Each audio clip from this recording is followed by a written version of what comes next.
Hello dear learners. आज हम English grammar का एक कॉमन डिफरेंस क्लियर करने वाले हैं, जो है difference between its and it's.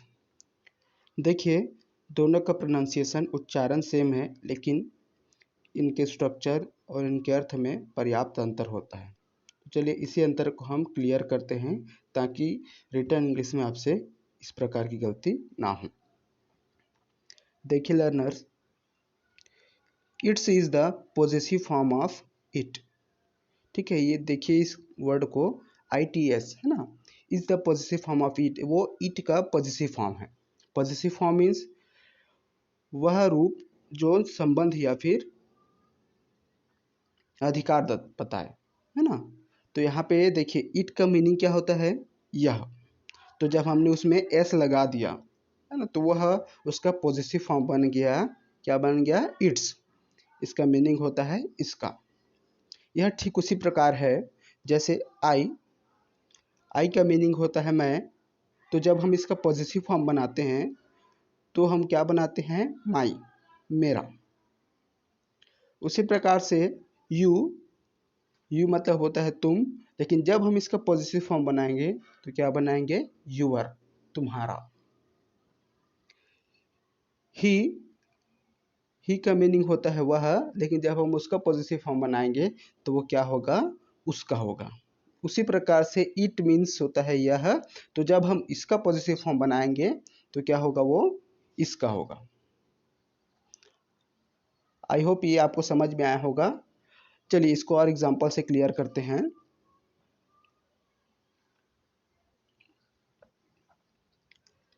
The cat is eating its food. यहाँ पे आया है इट्स, आया है। The cat is eating its food, है ना। इसका हिंदी मीनिंग क्या होगा? बिल्ली अपना भोजन कर रही है। किसका भोजन कर रही है? अपना। तो ये इट्स किसके लिए यूज हुआ है? द कैट के लिए, है ना। बिल्ली अपना भोजन कर रही है। उसी प्रकार से सेकंड देखिए, the snake is in the hole, I can see its tail. यहाँ पे इट्स किसके लिए आया है? स्नेक के लिए। इसका मीनिंग क्या होगा? The snake is in the hole, I can see its tail, है ना। सांप जो है बिल में है, मैं उसकी पूंछ, है ना, मैं उसकी पूंछ देख सकता हूँ। सांप बिल में है, I can see its tail, है ना, मैं इसकी पूंछ देख सकता हूँ। उसी प्रकार से देखिए, India is famous for its wonderful culture. यहाँ पे भी इट्स आया है। तो अब बताइए लर्नर्स, ये इट्स किसके लिए आया होगा? इंडिया के लिए, है ना। India is famous for its wonderful culture. Bharat अपने शानदार संस्कृति के लिए फेमस है। ठीक है, तो आई होप ये इट्स का मीनिंग आपको समझ में आ गया होगा। चलिए नेक्स्ट इट्स का मीनिंग हम देखते हैं।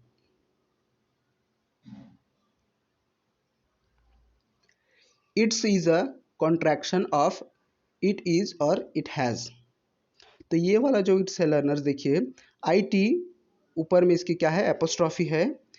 तो ये क्या है? कॉन्ट्रैक्शन है। कॉन्ट्रैक्शन मीन्स संक्षिप्त रूप है, छोटा रूप। जब हम शब्दों को, दो अलग अलग वर्ड को कंबाइन करके लिखते हैं तो हम उसमें एपोस्ट्रॉफी लगा के उसको जोड़ देते हैं। तो उसी प्रकार से ये जोड़ा हुआ शब्द है इट्स किसका? इट इज और या फिर इट हैज़ का। इसके एग्जाम्पल देखिए, जैसे हम बोलते हैं it is a common mistake. ठीक है, तो हम जब हम इसको स्पोकन इंग्लिश में बोलते हैं तो हम क्या बोलते हैं उसको? It's a common mistake. लेकिन जब हम उसको एक्सपैंड करके लिखेंगे तो क्या लिखेंगे? It is a common mistake. यह एक सामान्य गलती है। उसी प्रकार से इट्स वेरी हॉट आउटसाइड। बाहर बहुत गर्मी है। तो जब हम उसको कॉन्ट्रैक्शन से हटा के बोलते हैं ना, एक्सपैंड करके बोलते हैं, तब हम उसको क्या बोलेंगे? It is very hot outside. I hope ये आपको समझ में आ रहा होगा। तो यही जो कॉन्ट्रैक्शन है इट्स, वो कभी कभी इट हैज़ के लिए भी यूज होता है। जैसे देखिए, it's been a long time. It's been a long time, बहुत समय हो चुका है ना। उसी प्रकार से देखिए, it's been raining since morning, है ना, सुबह से वर्षा हो रही है। तो जब हम उसको एक्सपैंड करके लिखेंगे, कॉन्ट्रैक्शंस हटा के लिखेंगे, तो हम क्या लिखेंगे उसको, it has been raining since morning. I hope learners दोनों का स्ट्रक्चर आपको समझ में आया होगा, दोनों का डिफरेंस समझ में आ गया होगा। इसको और अच्छे से समझने के लिए देखिए, यहाँ पे जब मैं किसी संबंध बताऊं, जैसे कि ये जो पेन है या मेरा पेन है, ठीक है, तो मैं क्या बोलूँगा, इट्स माई पेन। तो मैं यहाँ पे क्या यूज़ कर रहा हूँ, कॉन्ट्रैक्शन यूज़ कर रहा हूँ कि इट इज़ माई पेन, यह मेरा पेन है ना। कॉन्ट्रैक्शन यूज़ करके क्या बोल रहे हैं, it is my pen, it's my pen, ठीक है। सेकंड देखिए, इट्स बीन स्नोइंग, इसका मीनिंग होता है बर्फ गिर रही है। तो जब हम इसको कॉन्ट्रैक्शन से हटा के बोलेंगे तो क्या बोलेंगे, इट हैज़ बीन स्नोइंग, है ना, बर्फ गिर रही है। So it's is equal to it is या फिर इट हैज़, ठीक है।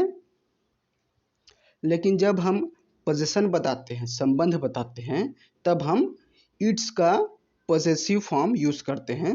देखिए जैसे हर टीथ, हिज टीथ,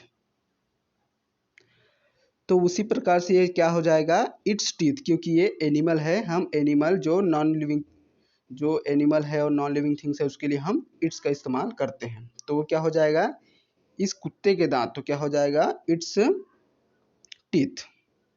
आई होप लर्नर्स ये आपको समझ में आ गया होगा। लेकिन दोनों में कन्फ्यूजन कब शुरू होती है, the confusion arises from dual function of the s ending which can indicate either possession or contraction। Confusion अक्सर एस के एंडिंग से शुरू होती है, जो या तो क्या दिखा सकता है, पोजेशन दिखा सकता है या कॉन्ट्रैक्शन दिखा सकता है। जैसे एग्जांपल में देखिए, John's pizzas are the best, यहाँ पे कहा गया है जॉन के पिज्ज़ा सबसे बेस्ट हैं, सबसे अच्छे हैं।